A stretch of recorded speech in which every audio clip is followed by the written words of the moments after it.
حضرت مولانا جلال الدین رومی آپ مدرسے میں پڑھا رہے تھے، طلباء بیٹھ کر پڑھ رہے تھے، گردانیں یاد کر رہے تھے۔ یہ طلباء کو پتہ ہے گردانیں کیا ہوتی ہیں، گردانیں یاد کر رہے تھے، بیٹھ کے جو ہے وہ قال قال رسول اللہ کی صدائیں بلند کر رہے تھے۔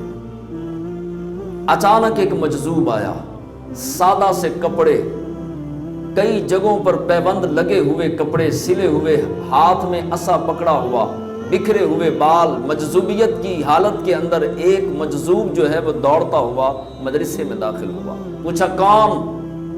آواز آئی شاہ شمس تبریز میرا نام ہے، شاہ شمس تبریز۔ اب جو ہے وہ مولانا جلال الدین رومی جانتے نہیں تھے شاہ شمس تبریز علیہ رحمہ کو۔ وہ قریب آ کے بیٹھے اور آ کر کے سوال کیا کہ این چیز، کتابوں کو دیکھا نا کہ مولانا کے آگے کتابوں کا ڈھیر لگا ہے، اور جو ہے وہ کوئی منطق پڑھائی جا رہی ہے، فقہ پڑھائی جا رہی ہے، اصول حدیث پڑھائی جا رہی ہے، شرح پڑھائی جا رہی ہے، تفسیر پڑھائی جا رہی ہے، کتابوں کا ڈھیر دیکھا۔ کتابوں کی طرف اشارہ کر کے وہ درویش کہنے لگے، حضرت شاہ شمس تبریز رحمۃ اللہ تعالی علیہ فرمانے لگے این چیز یہ کیا ہے؟ اب جو ہے یہ اشارہ کیا کہ یہ کیا ہے۔ ہمیشہ یاد رکھیں جاہل کبھی ولی نہیں بن سکتا، ہر ولی عالم دین پہلے ہوتا ہے، ولی بعد میں بنتا ہے۔ تو جب آپ نے سوال کیا این چیز، تو حضرت مولانا جلال الدین رومی علیہ رحمہ جانتے نہیں تھے، ابھی اس مرتبے مقام پر ابھی نہیں پہنچے تھے۔ کہا کہ او درویش، تو نہیں جانتا یہ کیلو کال ہے، اس میں منطق ہے، اس میں فقہ ہے، تو نہیں سمجھ سکے گا، تو سادہ آدمی ہے، درویش آدمی ہے، درویشی والی بات کر، لہذا چھوڑ اسے اور چلا جا جا، تو ان کتابوں کو نہیں پڑھ سکتا، نہیں سمجھ سکتا، نہیں دیکھ سکتا، یہ کیلو کال ہے۔ جب یہ بات کی تو مجذوب درویش، سادہ سے کپڑے، بکھری داڑھی، بکھرے بال، پیبند لگے، تروپے لگے ہوئے کپڑے پہنے، 20 جگہوں سے پھٹے ہوئے تھے، عصا قریب کر کے اور قریب ہو گئے، کتاب پکڑی اور کتاب پکڑ کے صفحے ورق الٹنا شروع کر دیے۔ درویشوں کی بولی انداز اور ہوا کرتا ہے۔ حضرت شاہ شمس تبریز زندگی بدلنے آئے تھے مولانا کی، حضرت جلال الدین رومی کی زندگی کو بدلنے کے لیے آئے تھے۔ کتاب پکڑ کے صفحے ورق پلٹنا شروع کر دیے، ایک سطر، ایک لائن ایسی آئی، اس پہ انگلی رکھی اور شاہ شمس تبریز فرمانے لگے این چیز یہ کیا ہے؟ اب مولانا نے جب دیکھا کہ یہ باز نہیں آ رہا، ترچھی نظر سے ایسے کر کے دیکھا، ترچھی نظر سے مولانا نے کہ اس لائن کے اوپر انگلی رکھی تھی، وہ لائن لکھی کیا تھی؟ یہ میں نے بھی اپنے پاس جو ہے وہ لکھا، وہ لفظ، وہ لائن جو حضرت شاہ شمس تبریز نے مولانا جلال الدین کو پڑھائی، وہ لفظ کیا تھے؟ وہ لکھا تھا، آپ فرماتے تھے کہ موت سے پہلے ہی مر جا، موت سے پہلے ہی مر جا۔ یہاں بھی ہر کسی کو سمجھ نہیں آئے گی، جس کے سر کا سائیں ہوگا، جس کا پیر ہوگا وہ سمجھ جائے گا۔ یہی تو فائدہ ہے پیر و مرشد کا۔ فرمایا موت سے پہلے مر جا، مرنے سے پہلے مر، پھر زندگی ملے گی۔ اب وہ مولانا تھے، اب وہ مجذوب بزرگ تھے، درویش تھے، فقیر تھے۔ تو حضرت مولانا جلال الدین رومی نے فرمایا او درویش، میں نے تجھے پہلے بھی کہا ہے یہ باتیں تیری سمجھ نہیں آئیں گی، جا اٹھ یہاں سے چلا جا، میں طلباء کو پڑھا رہا ہوں، پریشان نہ کر، اٹھ اور چلا جا، مدرسے سے نکل۔ آپ نے فرمایا حضرت شاہ شمس تبریز اتنا بڑا رتبہ، مقام، عظمت و شان کے آپ کے دربار پر انوار پہ آج بھی جاہو جلال کا می برستا ہے۔ آپ نے فرمایا کہ یہ کتابوں کی طرف اشارہ کر کے دوبارہ فرمایا این چیز یہ کیا ہے؟ اب مولانا تھوڑے سے جلال میں آ گئے۔ کہا تو جاتا ہے کہ نہیں؟ اٹھ یہاں سے، تجھے کہا نا یہ تیری سمجھنے والی باتیں نہیں ہیں۔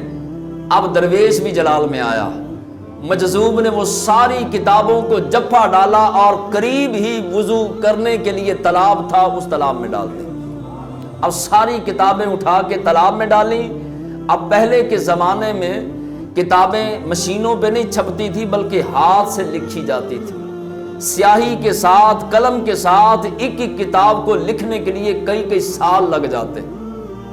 اب مولانا جلال الدین رومی علیہ رحمہ جلال میں آئے، فرمایا تو نے یہ کیا کر دیا؟ آپ نے ڈنڈا پکڑا، مولانا نے ڈنڈا پکڑا، طلباء کو بلایا، فرمایا کہ یہ فقیر جانے نہ پائے، یہ درویش جانے نہ پائے، پیچھے پیچھے مولانا، آگے آگے درویش۔ اب دوڑ لگائی، اپنا جو ہے وہ حضرت شاہ شمس تبریز نے مڑ کے دیکھا، فرمایا مولانا کیوں غصہ کرتے ہو؟ آپ نے فرمایا کہ غصہ نہ کروں۔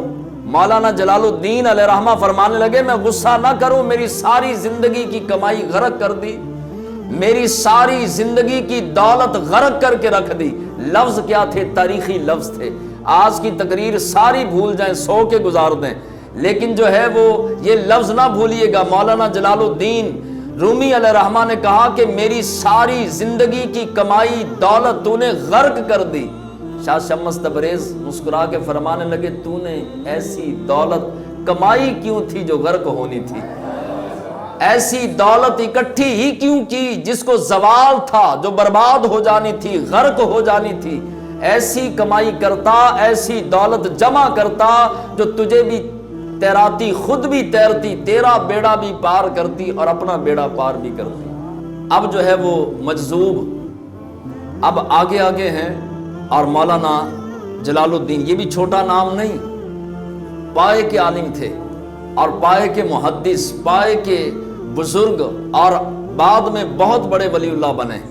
مولانا جلال الدین رومی نے کہا کہ میں غصہ کیوں نہ کروں کہ ساری زندگی کی کمائی تو نے ڈبو دی۔ اب جو ہے وہ مجذوب رک گئے، دوڑ رہے تھے، رک گئے۔ حضرت شاہ شمس تبریز علیہ رحمہ نے فرمایا اچھا تجھے کتابیں چاہیے؟ آپ نے فرمایا ہاں۔ آپ نے چھلانگ ماری، حضرت شاہ شمس تبریز علیہ رحمہ نے اسی تالاب میں چھلانگ ماری، پہلی کتاب نکالی، نکال کے کہا مولانا یہ پکڑیے۔ کتابوں سے مٹی اڑ رہی تھی، ایک پانی کا قطرہ بھی کسی کتاب کو نہیں لگا، خشک کتابیں نکال کے ایک ایک کر کے پکڑاتے جا رہے ہیں، اور فرماتے ہیں مولانا مٹی جھاڑ جھاڑ کے اندر رکھتا جا، تجھے نہیں پتا جو رب کا بن جاتا ہے ساری کائنات اس کے قدموں میں ڈال دی جاتی ہے۔ مولانا جلال الدین رومی جب وہ کتابیں پکڑ رہے تھے، پہلے کہا درویش نے، پہلے مجذوب نے کہا این چیز یہ کیا ہے؟ جب خشک کتابیں، بھلا پانی کے اندر کتابیں گریں اور ہو بھی کاغذ تو وہ گیلی کیسے نہ ہوں؟ مولانا جلال الدین رومی کتاب پکڑتے اور فرماتے این چیز یہ کیا ہے؟ آپ نے فرمایا کہ تو چھوڑ، تو اس کو نہیں جانتا، جس طرح مولانا نے کہا تھا تو نہیں جانتا، اسی طرح شاہ شمس تبریز نے فرمایا کہ تو نہیں جانتا، یہ حال ہے وہ قال تھا، قال اور ہے حال اور ہے، پھر قال پیچھے پیچھے حال آگے آگے۔ اب پھر ساری زندگی مولانا جلال الدین رومی نے غلامی کی شاہ شمس تبریز علیہ رحمہ کی، آپ کے جوتے سیدھے کرتے رہے، وضو کرواتے رہے، غلامی کرتے رہے، اور اتنا بڑا مرتبہ مقام پایا کہ علماء اور محدثین میں جو مرتبہ مقام برات میں دولہا کا ہوتا ہے، علماء کی برات کے اندر وہی مرتبہ مقام امام جلال الدین رومی کا ہے۔ اللہ نے اتنی شان عطا فرمائی۔ اور حضرت مولانا جلال الدین رومی فرماتے ہیں کہ آج میں جو کچھ بھی ہوں اپنے پیر و مرشد کی نگاہ سے ہوں۔